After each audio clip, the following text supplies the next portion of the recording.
Hello everyone and welcome to the CyberWire's Research Saturday, presented by Juniper Networks.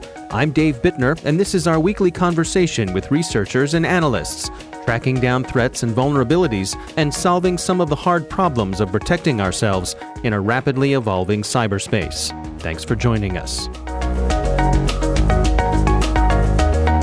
And now a word about our sponsor, Juniper Networks. Organizations are constantly evolving and increasingly turning to multi-cloud to transform IT.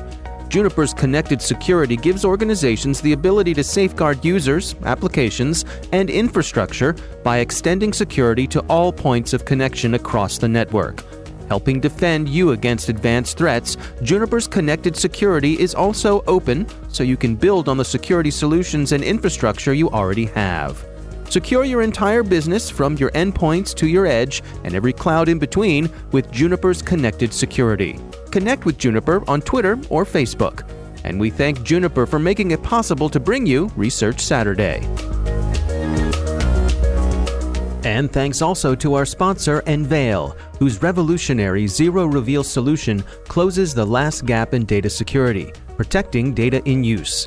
It's the industry's first and only scalable commercial solution, enabling data to remain encrypted throughout the entire processing lifecycle. Imagine being able to analyze, search, and perform calculations on sensitive data, all without ever decrypting anything, all without the risks of theft or inadvertent exposure. What was once only theoretical is now possible with Enveil. Learn more at enveil.com. So I was looking through our global sensors network data, and I was noticing some weird attack incidents originating in South Africa. That's Ophir Harpaz. She's a security researcher at Guardicore Labs. The research we're discussing today is titled The Nansh0u Campaign, Hackers' Arsenal Grows Stronger.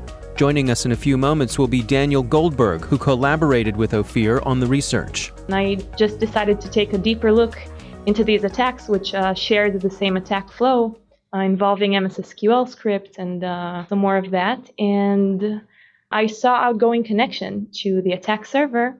When I tried to access this server, it was completely open and all the files were accessible. And actually, this is what made me keep digging into this because, we actually had a very nice insight to all the attacker's infrastructure. So this was a nice base to start with.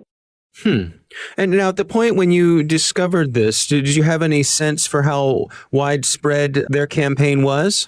At this point, actually, no. Only when we saw very interesting log files on the attack server, we actually understood how big the extent of this campaign was. So we decided to call it Nansh0u based on a text file we saw on the attack server, which had this string as an attacker name. I see. So let's dig in here. So you have access to this server. Take us through what things did you discover there? Once we looked inside, that's Daniel Goldberg. Then we discovered that beyond the obvious part where we found multiple copies of malicious payloads, we found copies for different operating systems, different versions, bug fixes over time, and so forth. We also discovered a copy of their attack infrastructure, which meant folder structure describing their scanning for victim techniques, which was split into port scanning, checking for vulnerabilities, brute forcing modules, and their attack scripts, allowing us to build a complete flow chart of how the attacker goes from step A to step B and so forth until a final payload. So they really left sort of out there in the open a blueprint for everything that they were up to. Exactly. Yeah. Well, let's dig into exactly what they were doing here then. Walk us through how does this work? The interesting file that we saw on the server was named Turtle, and it was an archive. When extracted, we saw all the different modules of the attackers. So as Daniel mentioned, we saw a port scanning module, scanning for various IP ranges and looking for MS-SQL servers on the internet. And we also saw a brute force tool to, of course, try and figure out the passwords and the usernames of the detected MS-SQL servers. And once the attacker had the credentials, they could execute MS-SQL scripts on the victim machines. Once they had this access, they dropped a payload and the cryptominer, and as we wrote in our blog, also a rootkit protecting the miner process and the payload itself. We saw all these on the attack server. 1 second, in addition here is they built themselves, like it's pretty much built as Lego blocks where each part was independent and streamed results to the next stage. They had a list of IPs with MS-SQL, is passed on to the brute forcer, which outputs a list of vulnerable servers. Each one gets its own independent stage in like this attack pipeline. And the way we most see it as just a set of pipeline stages is as part of the attack. If you attack an MS-SQL server, you end up with system level permissions. Despite that, the attackers still used a privilege escalation vulnerability to verify, to make sure that in this flow or in every flow they attack, they gain system level permissions. I'm intrigued that they were using, something as basic as brute forcing it. They're going through common password lists and just playing a numbers game here. Yeah, just like that. We actually saw the files with common usernames, common passwords. We shared all of them in our Git repository of IOCs. Yeah, basically just general brute force on the MS-SQL servers. Now, it sounds simple, but our experience over the past 2-3 years of looking at these types of attacks is there a huge amount of servers that are completely vulnerable to simple brute forcing. And it's not just no-name servers set up by some kid doing IT for his parents' business. This is large corporations where they have one or two, and you only need one database that has been improperly set up. This is not a problem limited to small businesses that can't afford anything better. And so is this simply folks who are accidentally neglecting to reset these credentials? Yes, we've also saw, but we don't have the full extent, that the attacker clearly also compromised vulnerable versions of phpMyAdmin, meaning that at the same time, these could be administrators who are neglecting also to patch their servers. And there's probably a strong overlap between people who don't patch their servers and people who use bad passwords, but that's what we're seeing here. Well, tell me about the ultimate goal here. I mean, they're looking to install a crypto miner. That's true. Actually, the currency is named Turtle Coin, and this is the miner we saw. We noticed a couple of different mining pools to which the miner connected. They ran the payload, which dropped the miner, and the rootkit protecting the miner. And yeah, we saw many, many versions of this payload malware, around 20, actually. A side fact of how he worked is that there's access. The attacker has lists of tens of thousands of machines with database administrator credentials. In terms of persistence, what were they doing to the systems there to make sure that these miners kept running? They did two important parts. The first one is they generally made sure, using a variety of common registry methods, to make sure their payload remains running upon restart. This is typical. The less typical part was they installed a rootkit that would prevent antivirus and system administrators from killing the mining process and the rest of the payloads. They also did some privilege escalation. What were they taking advantage of there?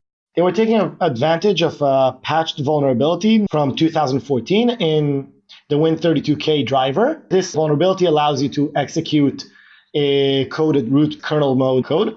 And what they did was use it to either change their access token to allow them system level privileges or execute code under the system process, both of them equivalent in power. Now, the actual sophistication of the crypto miner they were running, I've heard where there are, some of these will intentionally limit the amount of processor resources that they use to try not to draw attention to themselves. Did you have any sense for what was going on when it comes to that? So this crypto miner did not try to limit its CPU or memory usage.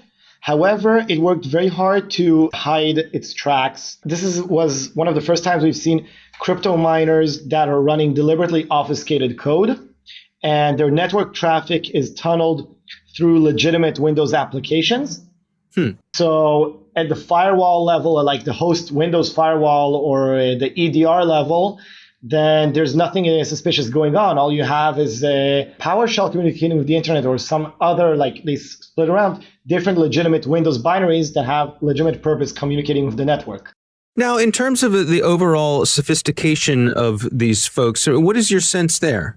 They have multiple levels. Some of the tools that they're using, such as the exploits, are world class, done very well. The rootkit driver is very well engineered and it was clearly written by somebody who is incredibly thorough and patient and knows the details of what he's doing. And other parts of the infrastructure were done by someone that's less skilled than him. I'm not sure exactly how to characterize him.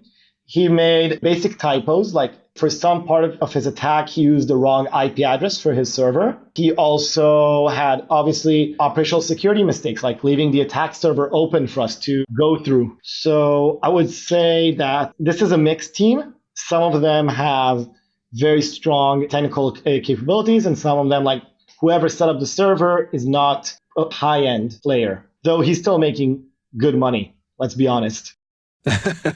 It's interesting because I wonder, does the sophistication of these tools necessarily point to the sophistication of the attacker, or could it just point to the availability of these tools on the broader market? This is actually a good point because some of the practices we saw led us to think that this is just a common criminal, but the advanced tools that they were using point at some access to very, very technologically advanced tools. So we can't really attribute, but this looks like common attackers with access to advanced rootkit and the privilege escalation exploit as well. Do you know what the source is? Where these people seem to be coming from? We don't have an attribution at the group name or level like with fancy a name. We can very confidently state that this is an operation run by people speaking Chinese because their exploit kit is taken from obscure Chinese language forums. Their server infrastructure has strings in Chinese. They use specific programs that are very common on the Chinese internet. Obviously, all of this can be used as to confuse or obfuscate someone's intentions, but this is done deliberately over months and over every part of the infrastructure, shows either someone is very, very methodical in setting up the scene, or the simpler explanation, it's someone who speaks Chinese at a high level. Yeah, I'd also like to mention that many of the internal tools they were using that we saw on the attack servers were written in a designated Chinese programming languages named EPL, Easy Programming Language. And this is a Chinese-based language, so this is a very strong direction. So once these folks caught your eye and you were able to get a better sense for the scale of what they were doing here, what did you discover there? How successful have they been? Do you have any sense for how many systems they've infected? So regarding numbers, we actually monitored the numbers of file downloads from the attack servers, and we saw that there were tens of thousands of servers, infected servers, that actually downloaded the payloads from the attackers' servers. So this is a good indicator for the extent of the campaign. I think we saw between 500 and 1,000 new victims per day is a good estimate. We don't know how many of them remained infected over time because crypto mining is, in the end, a very high noise operation. But this does indicate tens of thousands of machines with weak credentials or old software spread around accessible. Do you have any view into the cryptocurrency wallet that they were mining for? Any sense for their success when it comes to actually generating income? So we don't have the right access to be able to tell you that because Turtle Coin in this case is very similar to other privacy-oriented cryptocurrencies where there is no public availability of wallet information. Similar to Monero, where you can see some of the transaction logs, but you cannot know how much of the coin is kept in a specific address. In terms of prevention and detection, what are your recommendations there? Well, first of all, stronger credentials as a start. Having strong username and password would prevent this attack from succeeding in infecting victim machines in the first place. Following up to that, because obviously it's 2019 and this is still happening, then people need to invest more in monitoring their systems for a breach. In the end, as you mentioned before, there are crypto miners that work harder to hide their tracks, but the majority of attackers are still very easy to detect. Suddenly your server is spiked at 100% CPU and a lot of network traffic. This is something that you should be paying attention to. And in the detection end, there's no reason your database should have system level access from the internet. At no point are you supposed to connect, oh, let's just connect from my home to the database with system level permissions and just do anything I want. It's and it's so trivial, like just block your database from connecting to anywhere except from your office. There, that's it. It's not foolproof, but it would stop the vast majority of attacks. There are two interesting things that came up when we started researching the driver, the rootkit there. The first one was the use of a code signing certificate issued to a made-up company, which we're used to in the wider cyber world to seeing fake certificates being something used by nation states, used for important tasks and to sign important tool sets. And here is somebody using a shell company to sign a driver that they're using a day-to-day criminal operation. This is a huge change in the availability of this particular technique. We've moved generally, like we obviously see over the last decade, more and more techniques moving from nation state to common criminals. So here's the next step where even malicious code signing is something completely standard, part of the trade. The other thing is that, again, most of these of the binaries we saw were not known online. And this complicates detection life because most security vendors that look at binaries, I'm talking about, let's say, antivirus companies or EDR companies, they look at endpoints. They look at laptops, mobile devices, which have the highest attack surface. But this means that malware that's targeting servers is still a very open field. Even common attacks are not detected until they're widespread, or in this case that we see them because we really focus only on server malware. Our thanks to Ophir Harpaz and Daniel Goldberg from Guardicore for joining us. The research is titled The Nansh0u Campaign, Hackers' Arsenal Grows Stronger. We'll have a link in the show notes. Thanks to Juniper Networks for sponsoring our show. You can learn more at juniper.net/security or connect with them on Twitter or Facebook. And thanks to Enveil for their sponsorship. You can find out how they're closing the last gap in data security at enveil.com. The CyberWire Research Saturday is proudly produced in Maryland out of the startup studios of Data Tribe, where they're co-building the next generation of cybersecurity teams and technology. The coordinating producer is Jennifer Eiben. Our amazing CyberWire team is Stefan Vaziri, Tamika Smith, Kelsey Bond, Tim Nodar, Joe Kerrigan, Carol Terrio, Nick Valecki, Bennett Moe, Chris Russell, John Petrick, Peter Kilpie, and I'm Dave Bittner. Thanks for listening.